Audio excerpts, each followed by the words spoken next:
Hi, I'm Jeff, and I'm a therapist. And I'm Tyler, and I'm a patient. We're going to talk about trauma, healing, and everything. Everything is traumatic.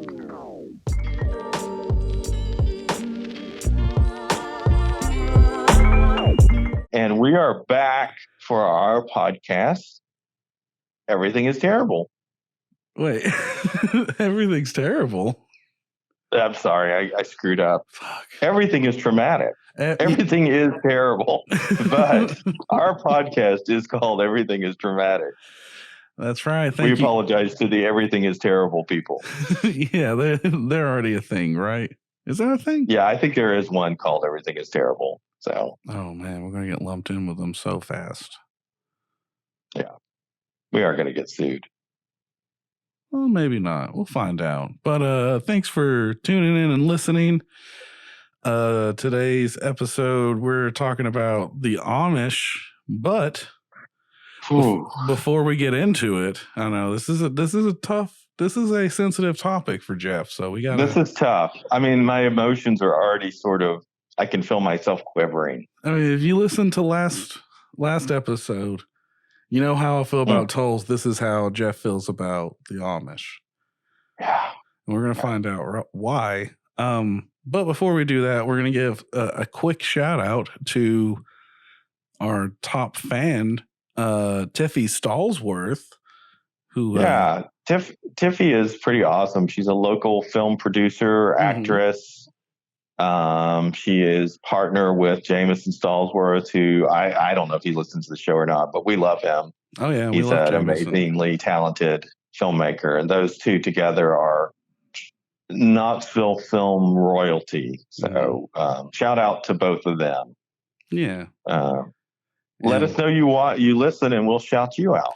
Well, I want to preface that we usually bank these for like 6 weeks out. So if there's an emergency, we're not here. Yeah, if there's an emergency, don't call us. Yeah. Please do not call us.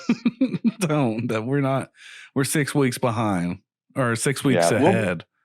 We'll be in our summer homes during the summer or maybe the fall when you hear this. We'll be in our fall home. So we'll be in our fall. We'll not even be in Knoxville. We'll be on the lake in the Hamptons, Martha's Vineyard. We won't be. We will not be here. We won't be here. But you're sort of breaking the whole showbiz magic. They think that we're talking right to them live, but I know this is not live. I wonder if people will like start treating everything different now that I broke the illusion that this is every week that we're doing this. I mean, it kind of is every week that we're doing this. It's just, we're doing them ahead of time. We're just keeping them stocked up so we can keep them rolling. Keep them rolling. Keep them coming. That's right. I mean, you got to keep them coming out. You got to do it when the momentum is going. I mean, we are still got a lot of passion for this, and we got a lot to talk about. So we're just going to keep doing them. Yeah. We talked a little bit in our last session about travel, and the return of the travel is also difficult because you get away from work or your routine or whatever, and then you get in a new routine, and about the time you get the new routine down, you have to come back. And so then you have to totally just toss the vacation routine and slide back into the real world routine. And that's traumatic. Maybe that's the episode. Maybe I misspoke with the Amish. I think maybe the return, the hero's return is traumatic. I mean, it's so crazy. And we've talked a little bit on this, that we work so much for tidbits of vacation time a year. And then the vacation is so short, and it's like, we need more time than a couple of weeks a year.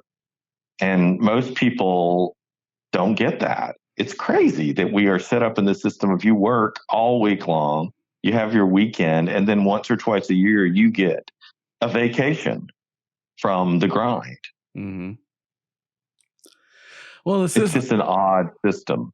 Well, I think it's because the system's a little out of date. If you think about it, like the 40-hour work week was, it seems like it was built for the nuclear family of wife, father, the little holy spirits, the kids, Yeah.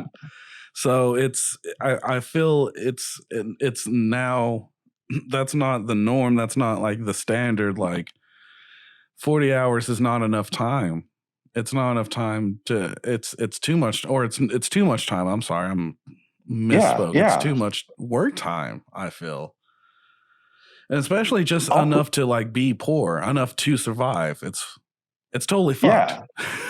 Yeah. It's a mess. And also in the 50s, 60s, 70s, nuclear family, 2.5 kids, whatever, you could have a one income family and have a house and send your kids to college and all these things. That is not really possible now, to have if you have kids, to have a one income family, unless one of the incomes is incredibly high. It's very, most people, everybody works. Yeah. So on the vacation, we watched this show called Tiny Homes. Have you heard of this show? Heard of Tiny Homes. I think I like that show. It's pretty great. The people that make the tiny homes. So what they're doing is taking people from normal size homes, a 2,000 or 3,000 square foot home, and put them in usually the largest tiny home is like 600 square feet, down to 250, 300 square feet. And so they're usually dealing with families. Sometimes it's just a couple, but one of them was like a lady that's like, I don't get to see my kids. And so we're going to go from a huge home to a tiny home so I don't have to work. But I mean, then they've got 5 kids, well, 5 of them with the 3 kids and 2 parents in a shoebox, basically, that would seem to drive people insane. I mean, it's so small. But I think it's sort of like, if everybody had a tiny home, everybody could have, if we split up the whole thing and everybody had a place to stay and we didn't have to have huge homes, who needs a 25,000 square foot home? Who needs that? No one needs it. I mean, Brad Pitt needs that. But besides Brad Pitt, who needs a 25,000 square foot home? It's more of a want than a need, isn't it? Definitely. I mean, I live in a... But you can't even use that, right? I mean, that's what you can't... I feel like I could. You can't... If I had that much fucking room for a home, oh my God, I would have a studio and all sorts of shit set up. But do you know how big 25,000 is really big. I mean, probably what you're talking about normally is those celebrity homes are maybe 10 to 15,000 square feet. That's huge. That's a warehouse size. Yeah, maybe I am like underestimating how big this thing is. And I mean, this is not a wealth shaming. No. We okay. I can't speak for Jeff, but I will shame the wealth all the time. Screw you, you rich fucking greedy bastards. Okay, go ahead, Jeff. Yeah, that's the problem, right? It's not that people can't be rich. It's that they have too much. It's not necessary. Brad Pitt could live in a 3,000 square foot home and be totally happy. Home and be fine. It's almost like it's that. Yeah. And I'm not picking on Brad Pitt. I think Brad Pitt. We can name another one. I don't know what kind of Leonardo DiCaprio. He could live in a tiny home. Leonardo DiCaprio. I don't know how big his house is. He could live in a tiny house. But they're all big. It's just, you know what Matthew McConaughey lives in? He lives in a trailer most of the time. I think he has a huge house. He could live in a tiny home. But, he could live in a tiny trailer. Compromise. Yeah.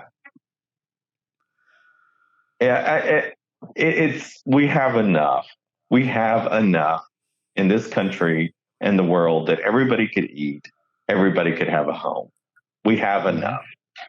But people go crazy and start calling that communism. It's not communism. It's just let's take care of everybody.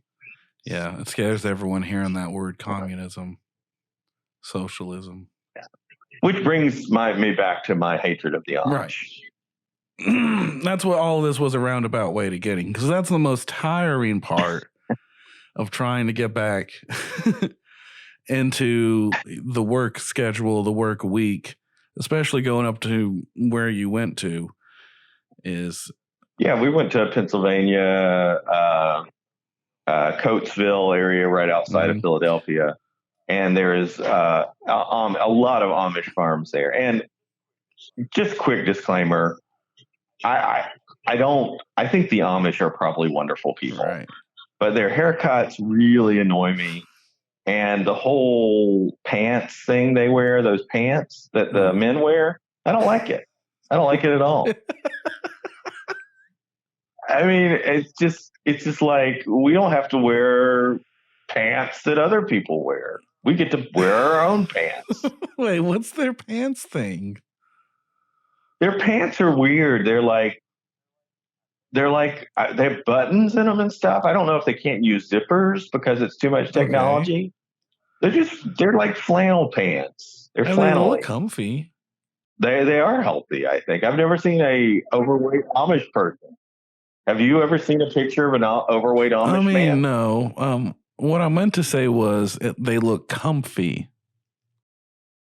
Oh, comfy. The pants look comfy. Yeah, they do look comfy. And they do. I mean, and you're not wrong. They look healthy too. So I mean, you're right. You weren't. Yeah, everything looks healthy except for the haircut, which does not. Wait, why is that normal? It looks like the haircut. It's like a golem. I don't know why they have those bowl haircuts. The men do. That looks like it's like a golem or something, or like some kind of, I don't know, just like it's not a good haircut. It's the kind of haircut, if you went into the barber and you would be like, I don't, this is not normal. I've kind of often wondered if there's a connection between Abe Lincoln and the Amish. He didn't have a good haircut. Because, I mean, a lot of them, it feels like a lot of them are just cosplaying Lincoln, right? Yeah. They have the beard. They have the mustacheless beard. Beard. Yeah. And the shitty haircut. All they're missing is a top hat. Yeah. That's true. You may have something there. I feel like there's a connection. Was maybe Abe the first Amish? I don't know. Or they... it's crazy because you're driving down these streets, and it's the part of Pennsylvania we were in when you're not in the cities is just gorgeous. It's so beautiful. The farmland is just so gorgeous. You're just driving in your car, and all of a sudden this like horse and buggy comes at you, and it's just like, it's so weird because there's a horse and buggy, and they're all like. So it's weird to me because it's a horse and buggy, so it's not a car. It's got plexiglass. It's got a turn signal. Yeah, and they got like the warning signal on the back that's drawn, like in the hot orange color. So it's like, that seems modern. The plexiglass is modern, and the little thing, but we're still in our fancy pants and horse and carriage kind of thing. So it's just. It's a contradiction. Yeah. I hope no Amish are listening to this, by the way, because we're not anti-Amish. We're just trying to point out some things that we find confusing. Are you worried about the Amish listening to this? Well, I mean, I don't want to offend a whole group of people that are they're strong. They could, Jeff. At most, we have to worry about Mennonites. Amish, they don't fuck with electricity. I mean, Mennonites are totally different. The Mennonites are a little harder to point out. Yeah, they don't do it's.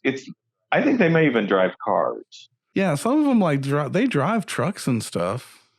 Yeah, they have a different. I'm not sure the difference, but yeah, they are a little. They're like I think not so extreme. I think the main difference is that they use technology and like electricity and stuff, Right. whereas the straight Amish do not. My only experience with the Amish is when I went to Pennsylvania, which was sometime last year, and I remember being behind the buggy with like this family of kids. And I had went up there with Sandy, and like I'm like waving at the kids, and she's like, "They're not gonna wave," and they all just like death stared at me. Oh, like you? Yeah, I don't think they really. Do they call us the English? I think so. Yeah. Or they No, we're the English. Yeah, they don't interact with the English if they don't have to. Yeah. I mean, I don't think they're rude. No. I think it's just they're separate, right? They're from a different world. Even their accents are different. They speak German and Dutch in some of their words. Yeah, there, Don. Yeah. Yeah. Went on down over there, Don. Is that right? That's what they sound like. Exactly. And I mean, they might. I know that they would not be listening, but they might have a lobbyist or somebody that listens to anti-Amish material and inform them. That's true. That's possible. And if they can put up a barn that fast, they can take down your house in the middle of the night while you're sleeping. So I don't want to upset them. Yeah. No, I get it, but I mean, we don't have any listens in Pennsylvania as of this recording, so okay, we're safe until we're safe until we get bigger. And then that's true. We're safe until we have a big break, and then it's going to be about that Amish Jeff and episode. Tyler apologize for Amish comments. We're doing a press conference. We see a guy with a hat and an Amish beard in the back. Hey, my name is Jebediah. Why are ye anti-Amishy? I sort of sound like a pirate. I like your interpretation of like an Amish though, because it is kind of like a pirate almost. Like me, yeah. So yeah, Don. So you So there is a town in Pennsylvania called Intercourse. And I mean, because I'm like a 12-year-old boy, I just giggled and giggled every time we would drive past the sign that said now entering Intercourse. And there's also a town called Blue Balls. Oh. That is the truth. Blue Balls and Intercourse. I'm already getting sequel ideas, Jeff. Okay. Excellent. Gooch Land. From Gooch Land, we're going to Blue Balls. But before we had Blue Balls, we had to cure it with some Intercourse. I actually read why they call it Blue Balls, because they used to. This was sort of cool. We were at an Amish sort of museum kind of thing, and it was like they would just say, "We'll meet you over there by those balls," or like, "We'll meet you over there by those blue balls." And so that became the name of the town. Apparently there were balls, or they like whatever. I don't know what's going on, but so there were actual blue balls there. There apparently were some balls that they met near. Like these, what kind of balls? I don't know. It's what it said on the little museum plaque. I'm so curious, like what the balls were made out of for some reason. These like clay balls, they were just huge. These huge stone balls, like the texture. Stone balls, maybe, or maybe they were rocks that were painted blue or had a blue tint. They were circular. They were a little round, Circular. One was larger than the other. All sort of joking aside, the countryside was gorgeous. They have all kinds of jellies and butters and knitted things and whittled things, and it seemed like they were really pushing milk up there. So I'm assuming there's a lot of milk producers, dairy, a lot of signs up about milk, raw milk, drink milk. Yeah. So I feel like there were a lot of dairy And farmers there. Let's see, because Wisconsin's all about cheese, right? So maybe Pennsylvania. Yeah. I think there's Amish cheese too, but so I feel like Pennsylvania is trying to like find its niche with milk. Yeah, milk and milk. Like, we're the milk state. So you had according to the plaque in the museum, you have to milk a cow twice a day, 5 a.m. and 5 p.m. Exactly 12 hours. And if you don't do that, they explode. Whoa. They explode? But it did say you had to milk them at 5. And it didn't say they would not explode. So you can only assume that. It didn't say they wouldn't explode. So I'm assuming that if you didn't milk them, that something bad might happen. That makes sense. No, that's logical. I'm glad you've read into that subtext. Yeah.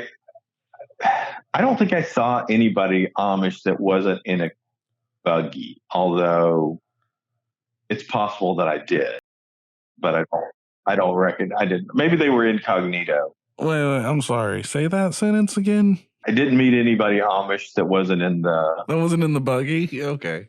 Right. They were all in the buggies. which by the way, like, that's such a Southern thing, isn't it? Buggy. I guess what would we call it? Is it not a buggy? A cart. Yeah. Yeah, buggy. That's what I would say, a buggy. There's an Amish community near Sunbright, I think. Wait, we got the Amish here?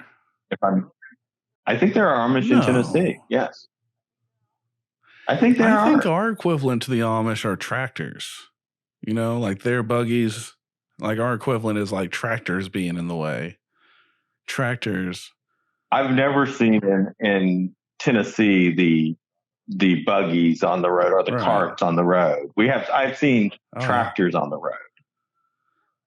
So, or what's the car that has the body of a car and the bed of a truck? Oh, I know what you're talking about, but I don't. Got like the best of both worlds. El Camino?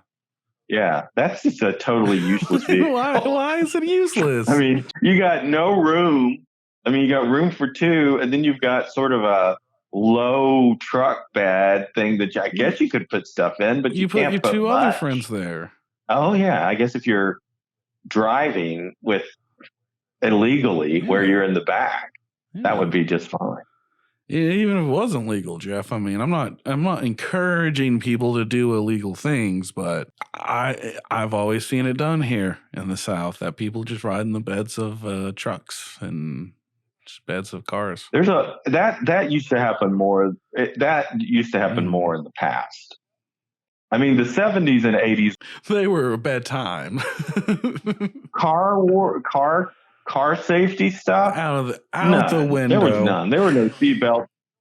You were in the back of the truck driving down the highway at 80 miles an hour. There were no seatbelts. There were no car seats.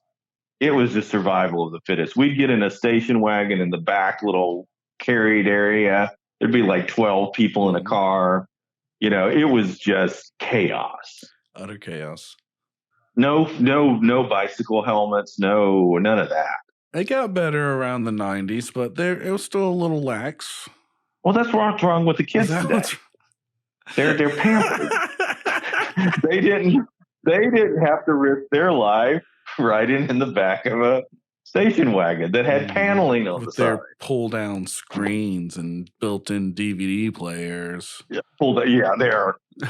Exactly. How fucking dare they? Now, I don't feel like that was an interesting time, and it did create. So you're not in the 70s time where things were just totally like there were no rules. But I think you've grown up in a different time than these new folks are growing up. I love these new folks. I love the 18-year-olds. I think they're got it together. Mm-hmm. They're focused. Yeah, I think they're not going to put up with a 40-hour work week. They aren't. They're just going to say, screw it. I'm not working 40 hours. God, and it's slowly changing, but I don't know. I don't know how you fix it other than gather up all the rich people and just talk about some messed up shit. And this is it's not a total change, but there's this documentary out called Shiny Happy People, which is it's about the Duger family, the 20 kids and counting thing. It's some really messed up shit. It's definitely a well-made documentary, but they followed this crazy, very patriarchal, very sort of punishment focused. So one of the techniques that this kind of process was that the Dugars followed was called blanket training. Okay. So you put an infant on a blanket on the floor, and then you put one of their treats off the blanket. And when they crawl to the treat, you take it away from them and you spank them until they don't go off the blanket. So you break their will. Jeez, and they're doing this to babies? Yeah, it's one of the techniques. That's so crazy for training your children. Yeah, so you set them up by taking the things that they like, put them off the blanket. It's a very oppressive kind of and the male is the male answers to God, and the women folk answer to the man. It shows where some of it's just religion is so patriarchal for the most part. Not all of it, but organized Christian religion is very patriarchal. At least the evangelical piece of it. Just trying to make everyone a fucking bottom. Yeah, exactly. That's what it strives to do. It's your fucking God is your daddy. Yeah, literally and physically. You beg for his fucking forgiveness. Unless you're a man, and then you can get away with whatever you want. Because God's one of the boys. God is one of the boys. Jebediah was not really doing anything when he beat that child or whatever, blah, blah, blah. And it was a different time. It was a different time. So that's crazy. I mean, if any Amish are listening, I hope that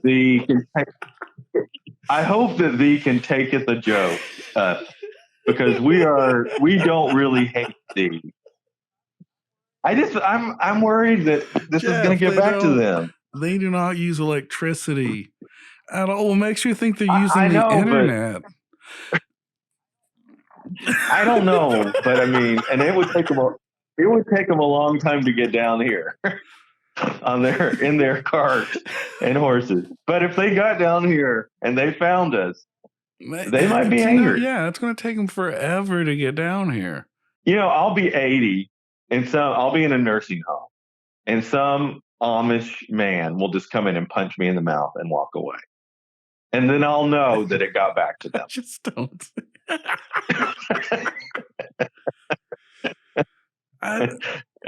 I'll know eventually. I will know that they heard what I said about the Amish. I mean, and think about what we've actually said. Okay, they're strong. They wear funny pants. They've got bad haircuts. Yeah, we haven't even talked about their NASA program. I mean, we're not dropping secrets.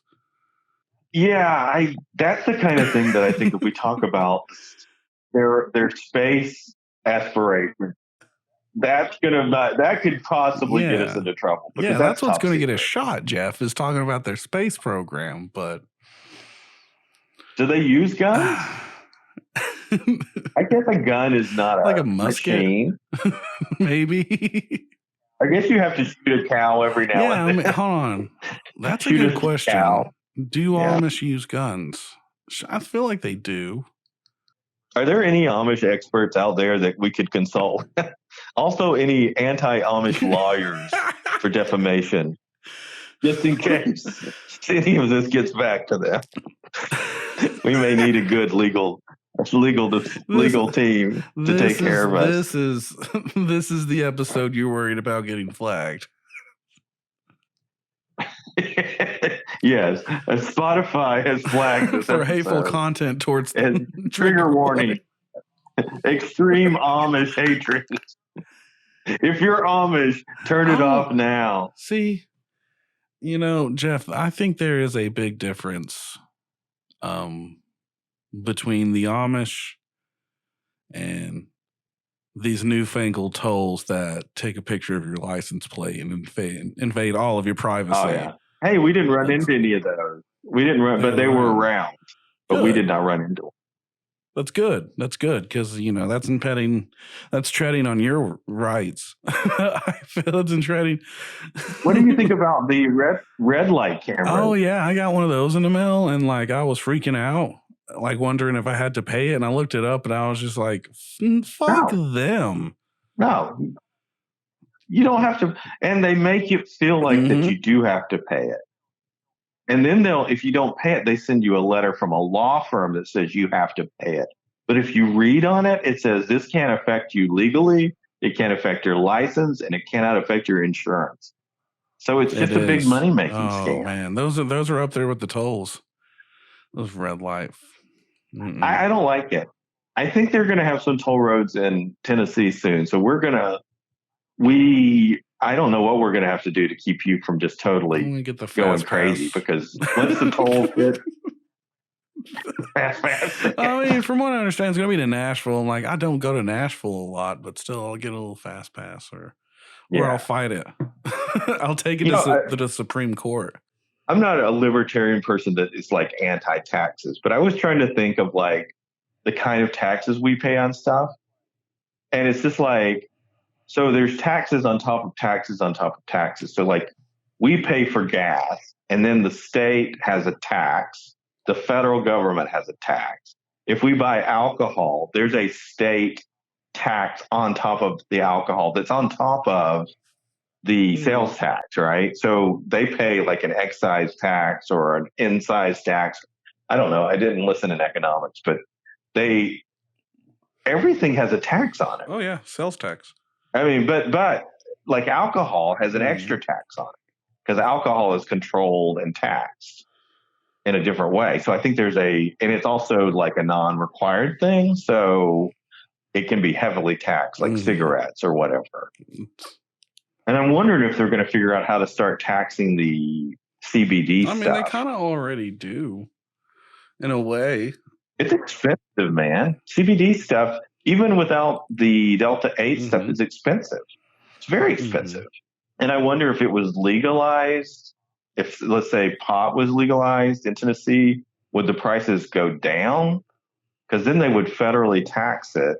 But at least it would be regulated, right? You'd know what you're getting is. Yes, it would be regulated. I don't think it would necessarily go down, but we'd have an overall higher quality of it, and thus it would be able to do its job, its purposes. Because a lot of people, yes, of course, you can get high off of it, but a lot of people also use it for medicinal purposes.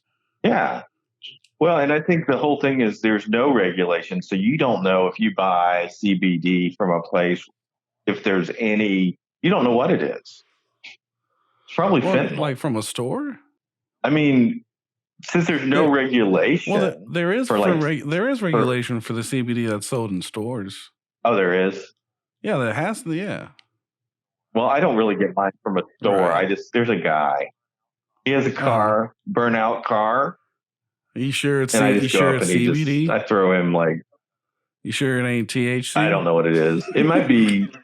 I don't know why this makes me think of this. Do you know who Gigi Allen is? Oh yeah, I know who Gigi Allen is. I watched his documentary and listened to some of his music. Is it good? No, it's not good. Now, those of you who do not know Gigi Allen, I think is the way they say it in French. Gigi. He was a punk rock. I guess that's a performance artist, punk rocker. He's a hardcore punk rock artist. And I do feel like he may have played in Knoxville before. But he was extreme, and I think he was in jail some, and then he died young. But he was an extreme performance artists, bodily fluid artists. But so the music's bad. Oh yeah, the music's not good. It's like die when you die, when you die, when you die, die when you die, when you die, you're gonna die. It's not. So it's like punk, but not really much thought going into it. I mean, there's the thought of killing and doing fucked up things. I mean that was Gigi. Yeah. That if you knew Gigi, that was your stick. If you know Gigi. Gigi Allen. Oh, if you know Gigi Allen, he loved getting naked and putting bananas in his bumpkins.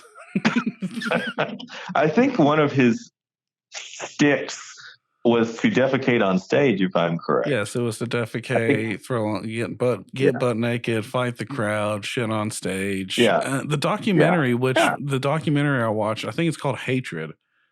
It was directed by Todd Phillips, who went on to do Old School and the Joker and movie, Hangover and Joker. And one of his first movies was the documentary on Gigi Allen, and like one of the scenes is like this college campus where he's having a public speaking, and he walks up to the stage, gets butt naked, and he does in fact shove a banana up his ass. All right. He starts like eating at it, throwing it out to the kids, college kids. Nice. Yeah. Yeah. What a fucked up. And I'm not making. There's something about performance art that sometimes gets to the extreme. And that's not. I guess I'm sort of a performance artist in ways, but I'm not an extreme performance artist. Right. I can kind of see that. I'm a gentle performance artist. I feel you there. Yeah. I don't think it'd be too like, but isn't kind of everyone a performance artist nowadays? Like, it's not like anyone really like, and oh my God, they do too. They'll get on Facebook and complain about how sad they are. Never mind. Well, I do feel like social media is a projection of a certain image of yourself. And so in that case, I think we all are performance artists where we are presenting who we want the world to see us as instead of the reality of who we are. Which are bastards. And that's, that gets back. We talked a little bit about therapy before we started recording, and what therapy is about is being really who you are and feeling safe enough to go to those places that are uncomfortable or unpleasant so you can heal from those things. That's kind of my thought too. Yeah. Like I don't know if this is going to be the right wording, but it's my wording. I think therapy only works if you believe in it, kind of, and if you're 100% honest. Because if you're not honest, you're not going to honestly fix your problems. Yeah, and I think you're exactly right.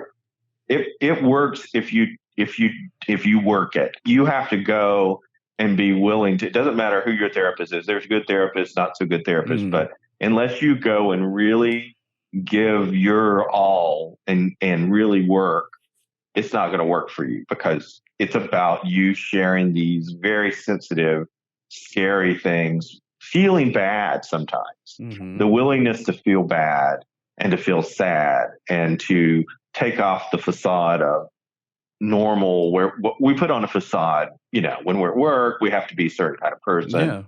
And it's taking that off and just being real. And it can be really hard to do, but it can be also incredibly healing. Yeah. If you do that. Yeah. I wonder if the Amish go to therapy. I mean, there's got to be some sort of Amish therapy, right? Right. They have that Rumspringa thing, right? They do where the kids go out into the world. That's a little. That's more like a growing up. That's like what's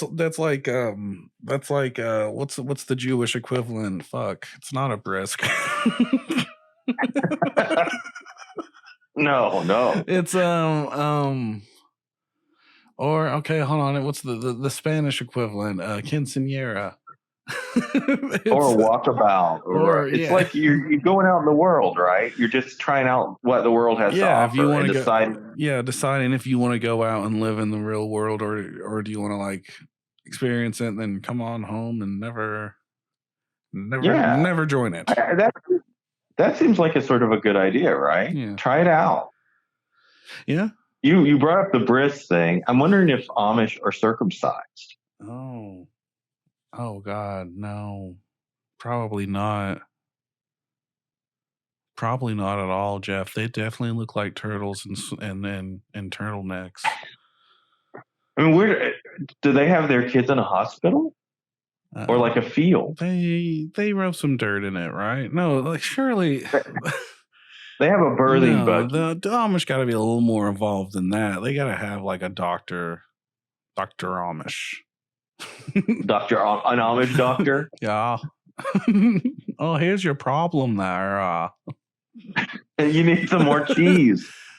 You got some curds stuck in there. You're all stuck up with curds. You haven't been doing your chopping. Yeah. You need to do some more chopping and milking. Borrowed. Build 2 barns. Call me in the morning. Half the darn cows exploded because they weren't milked on time. Why don't you get on down to that? Exploding cows everywhere. Build a barn. Call me in the morning. Except they couldn't. I wonder if they could use a telegraph. I don't know if it's see. That's what I'm wondering. Like, where's their line? Yeah. You know, because it's not plexiglass. Because I mean, if they won't even use the radio, I highly doubt they're going to hear the podcast, Jeff. Well, I'm going to probably talk to some attorneys just because about 6 months, whatever. When will this go out? Maybe 6-7 weeks from now. 7 months. I just don't want to feel the wrath of the Amish. You don't want to get that hate mail like, hey, I'm Amish and I listen to podcasts. Star Wars, well, wrath of the Amish. Oh, Jeff, I think this has reached its logical conclusion a little bit. What do you think? Yeah, I agree. I think we probably need to stop while we're at. If we can keep from upsetting any kind of religious cult or sect. That'd be great. Before we get lashed out by litigation, before we get canceled. Is the Amish? That's the one that's going to get us, really? Is the Amish coming? Is that what people found offensive? Tyler and Jeff apologize for for the Amish issue. For crude Amish comments. Exposing the Amish Confidential. Well, that's kind of our final thought is that Amish, don't sue us. We hope not to be sued by the Amish. But from all of us at Everything is Traumatic, I'm Tyler. And I'm Jeff. Please, take care of yourself, and please, Mr. Amish, don't sue us. Don't sue us. We don't have anything to take. Yeah. We have no livestock. We got nothing, man. Good night, good morning, good evening.